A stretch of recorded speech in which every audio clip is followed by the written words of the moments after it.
வாழ்க்கையில் நம்ம தோற்று போகிறது பெரிய விஷயம் இல்லை.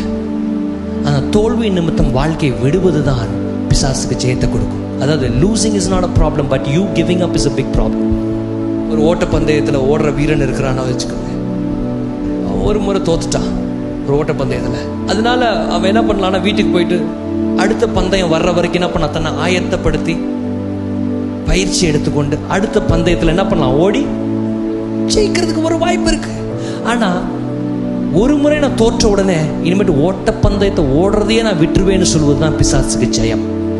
நீங்க தோக்குறது பிசாசுக்கு ஜெயம் கிடையாது.